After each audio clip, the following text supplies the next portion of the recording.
She had forgotten almost everything, but she had not forgotten that night.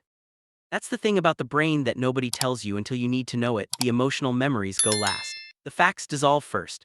The names, the dates, the sequence of things, the practical architecture of a life, but the feelings stay. The moments that were saturated with feeling, that were so fully lived that they got stored somewhere deeper than ordinary memory, those stay long after everything else has gone.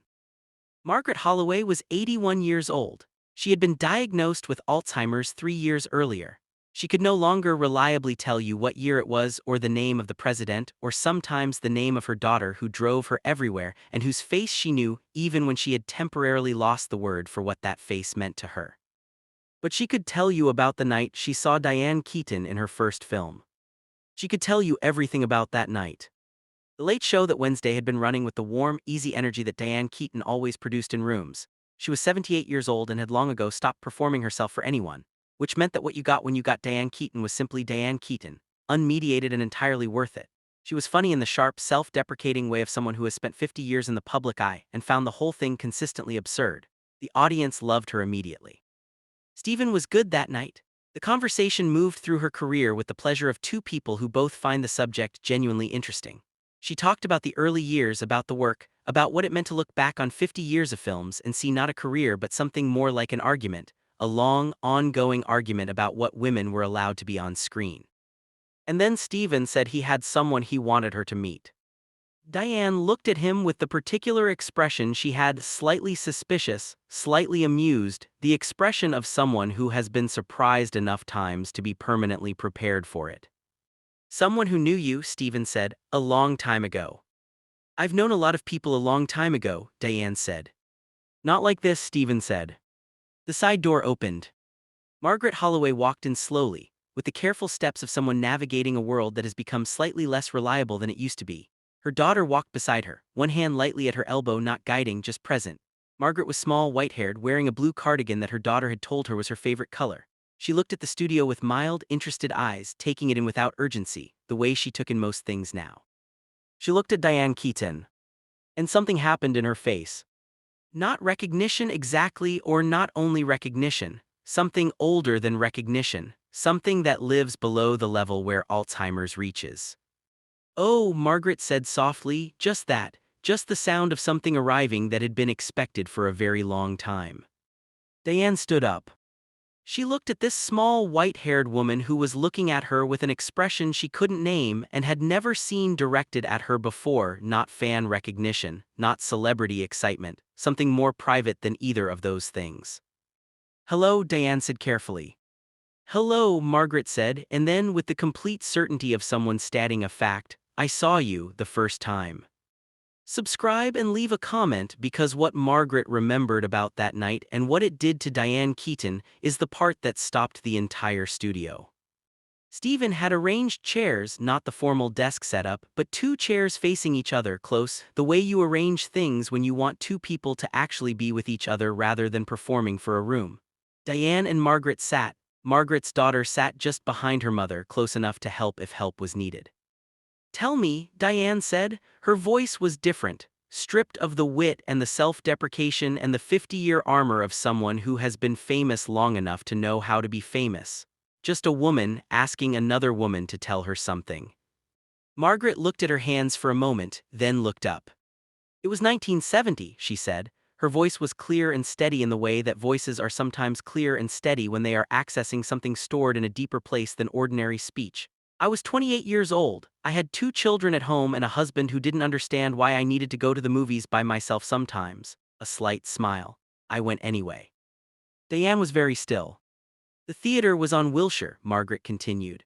I remember the smell of it, that particular smell of old carpet and popcorn that movie theaters had then. I remember I had a coffee in a paper cup that was too hot to hold properly, so I kept switching it from hand to hand. She paused, the pause of someone checking that the memory is still there, still intact, still reliable. And then you came on screen.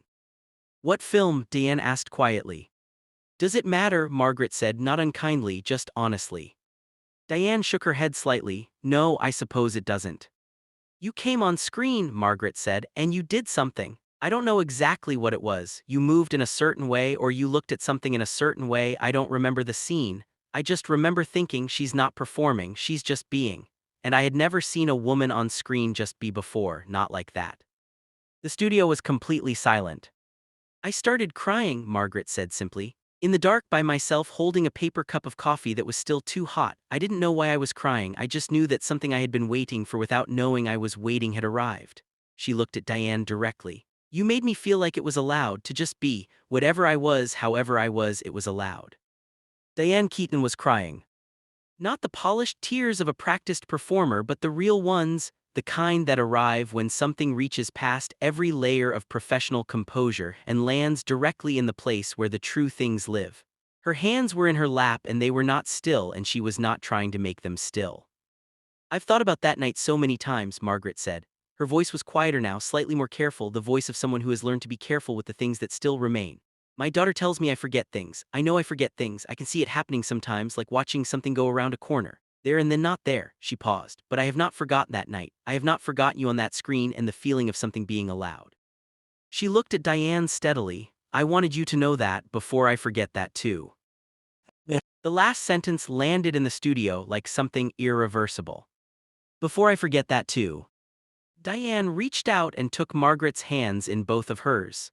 She held them the way you hold things you understand are temporary, fully, carefully, with the awareness that the holding matters precisely because it cannot last forever.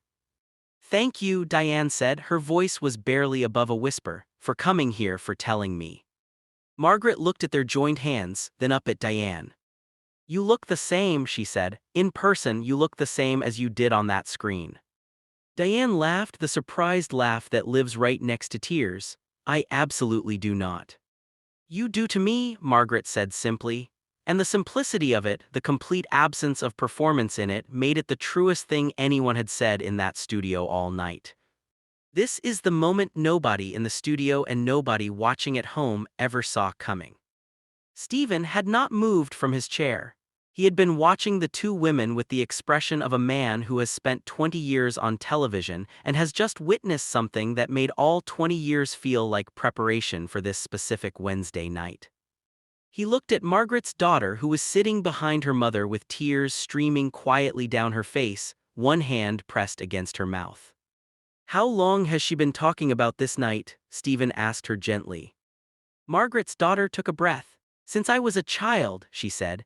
She told me about it when I was maybe 7 or 8. She said it was one of the most important nights of her life. She said a woman on a movie screen showed her something she needed to see. She looked at her mother. She's told me that story her whole life. It's one of the ones she still has. Diane was looking at Margaret with an expression that had no name in ordinary language, the expression of someone learning, late and suddenly, what their work had actually been for. I didn't know, Diane said, to no one in particular, to the room, to the 50 years of films and roles and choices made in the dark. I never knew. Margaret squeezed Diane's hands, the firm, deliberate squeeze of someone making sure the other person receives what is being communicated. Now you know, she said. After the tapping, Diane sat with Margaret and her daughter in the green room for 40 minutes. They looked at photographs on Margaret's daughter's phone, Margaret at 28. The year she had sat alone in a theater on Wilshire with a cup of coffee that was too hot. Diane held the phone carefully and looked at the young woman in the photograph, dark-haired, serious, standing in a backyard somewhere with the expression of someone who was waiting, without knowing it, for something to be allowed. Before they left, Margaret turned in the doorway and looked at Diane. I'll probably forget this, she said. The calm, matter-of-fact calm of someone who has made peace with something that cannot be changed. Tomorrow or next week or next month I'll probably forget I was here. Diane looked at her.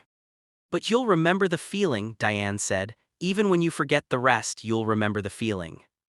Margaret considered this, then nodded once, satisfied. Yes, she said, I think I will. She left. Diane stood in the doorway of the green room for a long moment after the elevator closed. The studio was emptying around her, the crew breaking down, the lights going off in sequence, the ordinary machinery of ending a night of television. She thought about a woman alone in a dark theater in 1970, holding a cup of coffee that was too hot, crying without knowing why. She thought about being 24 years old and standing in front of a camera and not performing, just being, whatever that meant, however that looked, and not knowing that someone in the dark was watching and feeling something become allowed. Some things you do without knowing what they're for. Some rooms you fill without knowing who is sitting in them. Some performances reach somewhere you will never see, change something you will never know about, give permission for something that needed permission and found it, unexpectedly, in a darkened theater on Wilshire Boulevard in 1970. Margaret Holloway forgot that she had been to the Late Show within 3 weeks. Her daughter told her about it and she listened politely and said it sounded nice.